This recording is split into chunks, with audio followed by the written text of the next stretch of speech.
Today we are going to talk about the topic on our module 1 biomolecules जो कि proteins और उसी का conjugated molecule glycoprotein है।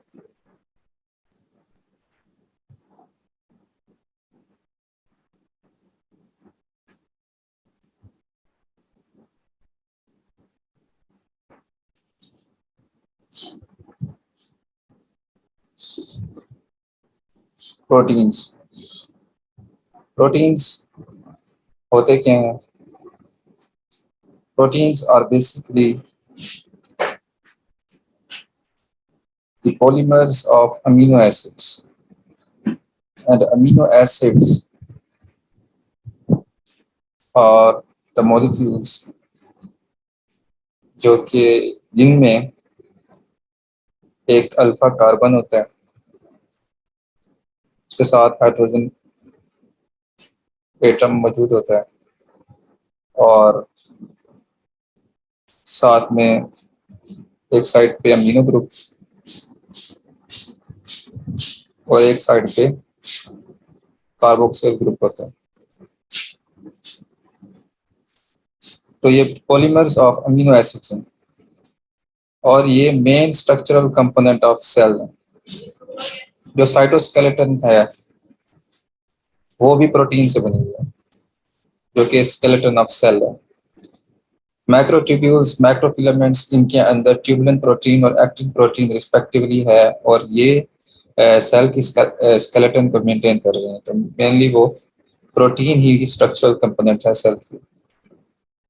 जो मेजर बायो एलिमेंट्स प्रोटीन्स को बना रहे हैं उनमें कार्बन, हाइड्रोजन, ऑक्सीजन, नाइट्रोजन और फास्फोरस है। जब हमने कार्बोहाइड्रेट की बात की थी तो उनमें सिर्फ और सिर्फ कार्बोहाइड्रेट में कार्बन, हाइड्रोजन और ऑक्सीजन थी। इसमें नाइट्रोजन और फास्फोरस भी आ जाती है।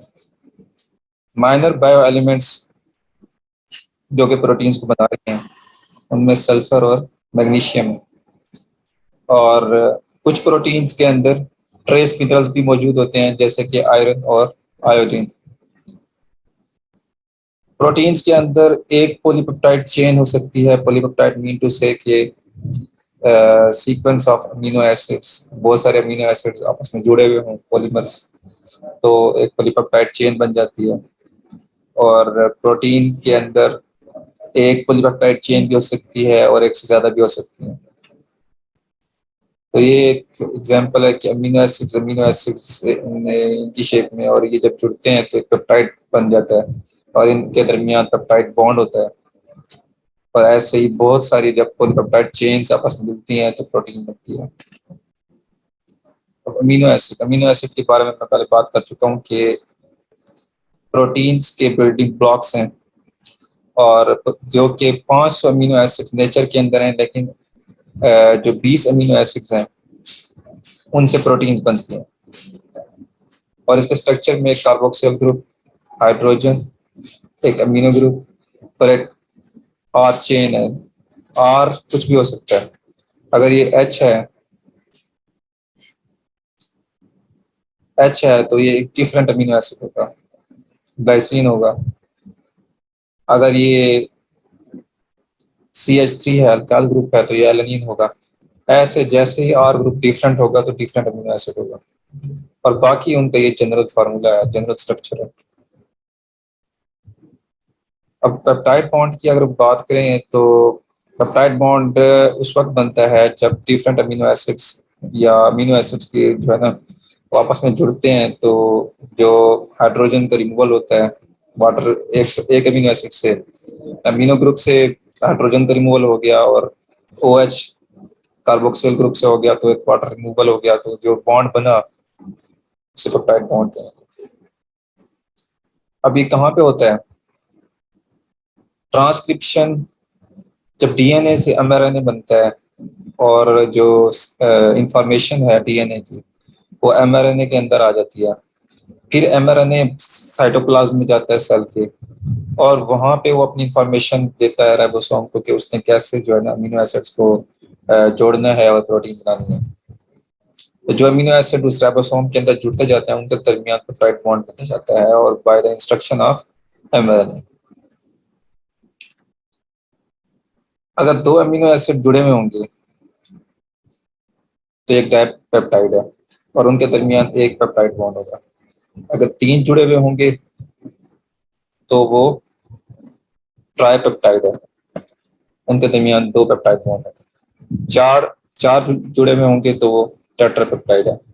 ऐसे अगर बहुत सारे होंगे तो वो पॉलीपेप्टाइड है और पॉलीपेप्टाइड चेन्स अगर आपस में जुड़ी होंगी तो वो प्रोटीन है। तो एक जनरल सा फार्मूला है कि प्रोटीन के वो जितनी भी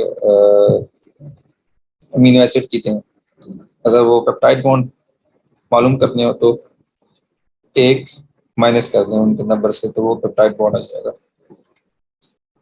इसके बाद structure of proteins, structure of proteins is very important regarding MCAT. जो इसका प्राइमरी स्ट्रक्चर है, it is the most important structure. यही स्ट्रक्चर है जो कि डिटरमाइन करता है इसके बाकी स्ट्रक्चर्स को। और प्राइमरी स्ट्रक्चर में बेसिकली सीक्वेंस होता है अमीनो एसिड का और नंबर होते हैं कि कितने अमीनो एसिड मौजूद हैं और उनका क्या सीक्वेंस है और किस सीक्वेंस के अंदर है।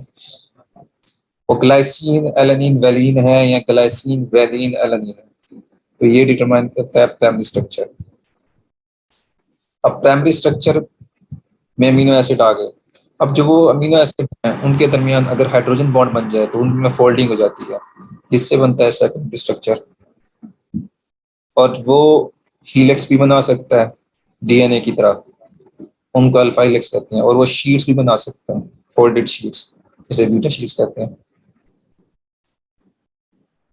अब वही अल्फा हीलिक्स अगर आपस में डाइसल्फाइड बॉन्ड्स बना लें या आयनिक बॉन्ड बना लें और दोबारा फोल्डेड हो जाए, मजीद फोल्डेड हो जाए, 3D स्ट्रक्चर बना लें। टर्शियरी स्ट्रक्चर 3D स्ट्रक्चर होता है, तो ये टर्शियरी स्ट्रक्चर होगा। अब डिफरेंट जो ग्लोब्यूल्स हैं टर्शियरी स्ट्रक्चर के, जब वो आपस में जुड़ते हैं हाइड्रोफोबिक इंटरेक्शंस की वजह से, मीन टू से कि हाइड्रोफोबिक एक अमीनो एसिड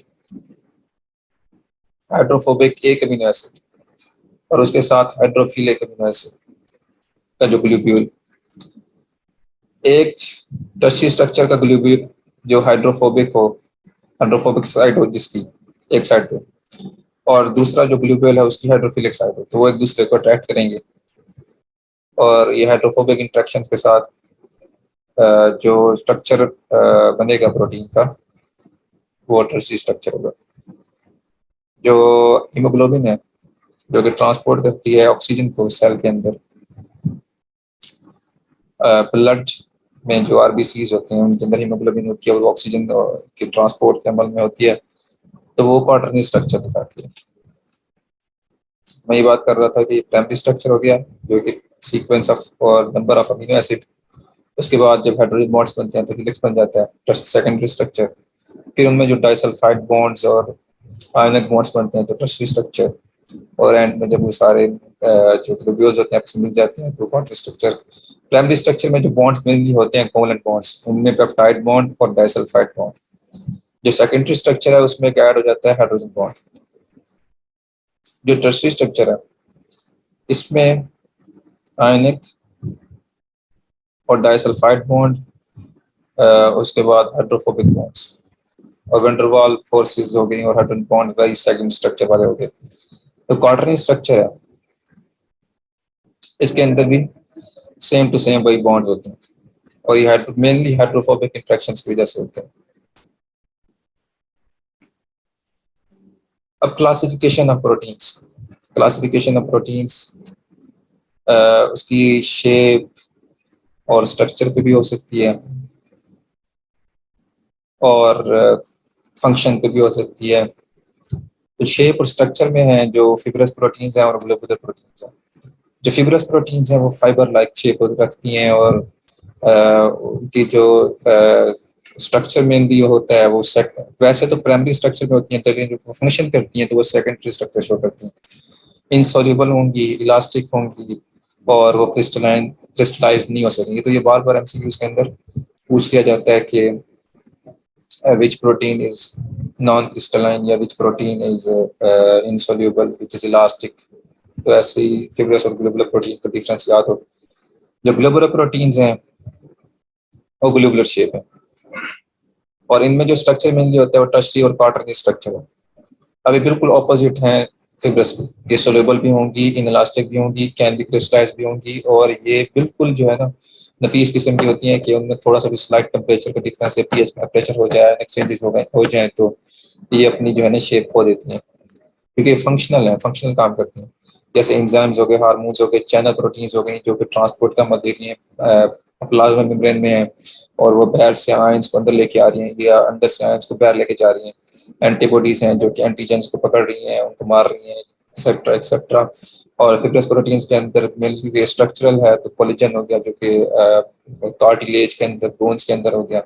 उसके बाद एक्टिन और मायोसिन जो कि मसल्स के अंदर हो गई स्ट्रक्चर में।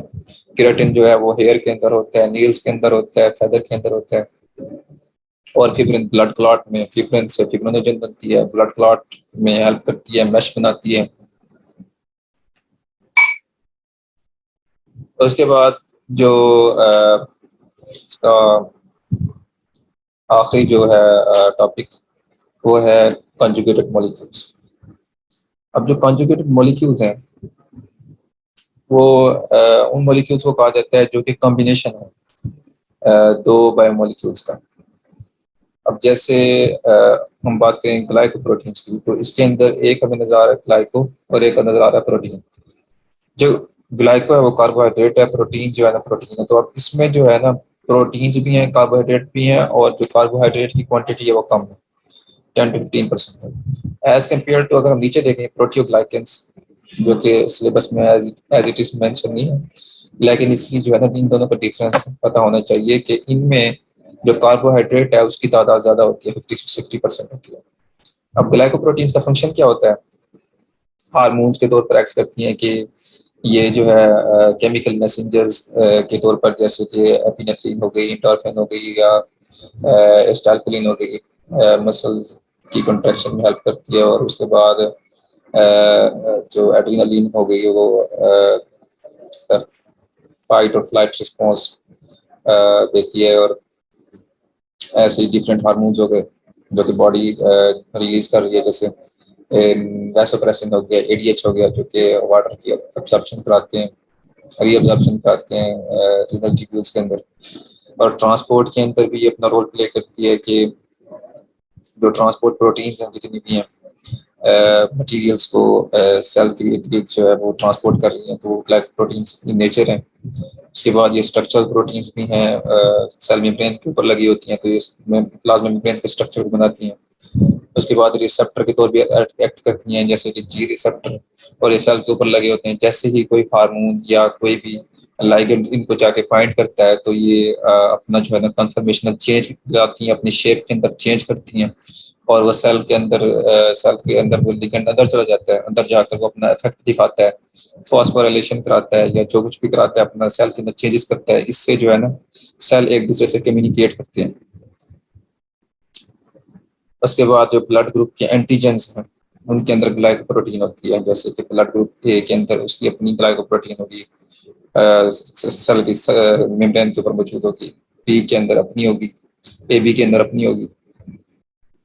कोलेजन और इम्यूनोग्लोबुलिन्स ये भी ग्लाइकोप्रोटीन्स हैं। जो इम्यूनोग्लोबुलिन है वो IgA, IgM, ETC ये इम्यूनिटी के अंदर अपना रोल प्ले करती हैं। अब प्रोटियोग्लाइकेंस क्या होते हैं कि वो उसमें प्रोटीन बॉन्डेड होती है ग्लाइकोज अमीनोग्लाइकेंस के साथ, कैक्स के साथ। और इसकी इंफॉर्मेशन ऐसा इतनी याद करने की जरूरत नहीं है क्योंकि मेंशन नहीं सिलेबस में, लेकिन बस इतना पता हो डिफरेंस के ग्लाइकोप्रोटीन्स के अंदर कार्बोहाइड्रेट की मिकदार कम है लेकिन प्रोटीग्लाइकेंस के अंदर कार्बोहाइड्रेट की मिकदार ज्यादा है। और इसमें तो ये दिया कर देते हैं कॉन्ट्राइटिन सल्फेट और हिपरिन सल्फेट। उसके बाद वो हमने जो पहली क्लासिफिकेशन देखी थी वो क्लासिफिकेशन थी on the basis of shape के, फिब्रस लाइक होती हैं प्रोटीन्स और ग्लोबुलर लाइक होती हैं। अब जो है वो बात हो रही है on the basis of structural and functional. जो कुछ प्रोटीन्स होती हैं वो सोनली जो है ना वो स्ट्रक्चर मेंटेन करती हैं। जैसे कोलेजन जो है ना बोन्स कार्टिलेज के अंदर आ गई, इलास्टिन जो है वो टेंडन्स लिगामेंट्स के अंदर आ गई, केराटिन हेयर नेल्स फेदर के अंदर आ गई, हिस्टोन जो है वो डीएनए का, हिस्टोन प्रोटीन बेसिक होती है और डीएनए के अंदर फॉस्फेट होता है तो वो नेगेटिव होता है और ये हिस्टोन पॉजिटिव होती है, तो ये जो डीएनए का हेलिक्स होता है वो ऐसे इसके साथ जो है ना इसको अरेंज करवाती है। और जो फंक्शनल प्रोटीन्स हैं वो फंक्शन परफॉर्म करती हैं, जैसे एंजाइम हो गए वो ग्लोबुलर प्रोटीन्स हैं, वो जो रिएक्शंस की एक्टिवेशन एनर्जी है उसको कम करते हैं और एंजाइम जो रिएक्शंस हैं उनकी उनको जो है ना फास्ट करते हैं up to the power of 10 raise to the power 10। तो इतनी उनकी जो है वो पावर होती है। विदाउट एंजाइम्स लाइफ पॉसिबल भी ना हो। हार्मोन्स जितने हो गए वो भी फंक्शनल प्रोटीन्स ही हैं। एंटीबॉडीज एंटीबॉडीज भी प्रोटीन है सारी, इम्यूनोग्लोबिन वगैरह या आईजीजी। और उसके बाद हीमोग्लोबिन हीमोग्लोबिन भी फंक्शनल प्रोटीन है। ये फंक्शन अपना परफॉर्म करती है, ऑक्सीजन की ट्रांसपोर्ट करती है, ब्लड के अंदर आरबीसी के अंदर मौजूद होती है, टिश्यूज के ऑक्सीजन लेके जाती है, लंग्स से ऑक्सीजन लेती है, फिर टिश्यू को पहुंचाती है। उसके बाद CO2 लेके आती है टिश्यू से, फिर उसके बाद दोबारा लंग को देती है। फिब्रिनोजन क्लॉट बनाते हैं, जहाँ पे कोई इंजरी होती है ब्लड वेसल के अंदर या एक्सटर्नल हो या इंटरनल हो तो उधर ब्लड क्लॉटिंग करवाती है। उसके बाद जो कुछ प्रोटीन्स हैं वो सिर्फ जो है ना स्टोरेज प्रोटीन्स होती हैं, जैसे ओवेल्पोमिन और सीजन, ये दोनों जो ओवेल्पोमिन और सीजन है, ओवेल्पोमिन एग वाइट के अंदर होती है और ये सीजन, तो ये जो है ना अमीनो एसिड्स को स्टोर करती हैं। तो ये बेसिकली ये इनकी क्लासिफिकेशन थी on the basis of function and structure. जो वो थी वो शेप के ऊपर थी। That's it.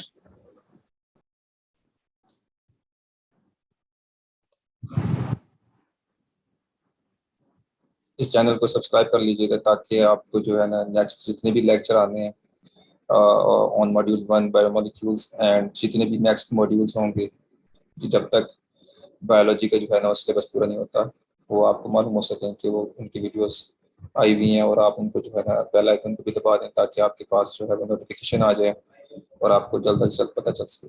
Thank you.